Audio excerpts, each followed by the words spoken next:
துணி காய வைக்க சொன்னா என்ன பண்றான் இவன்?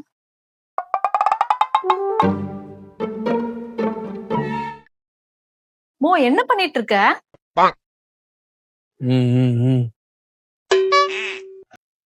உன்கிட்ட தான் பேசிட்டு இருக்கேன் நானு. ஏய் மேட்ச் பாத்துட்டு இருக்கேன், ஒரு 5 நிமிஷம் இரு.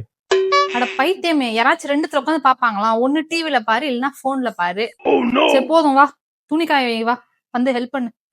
துணி தானே காய வைக்கணும், நான் காய வைக்கிறேன் இரு. இப்ப வரியால நான் டிவி ஆஃப் பண்ணட்டுமா? எனக்கு டயர்டா இருக்கு, நான் தூங்க போறேன். நான் அப்புறம் வந்து காய வைக்கிறேன். A few minutes later. என்ன லைட் ஆஃப் பண்ணாம தூங்குறான்? நல்லா தூங்குனீங்களா? நீ அலங்கார பந்தலிலே அழகாக படுக்க வைத்தோ எங்கள் நண்பன் என்று மறைந்தனா.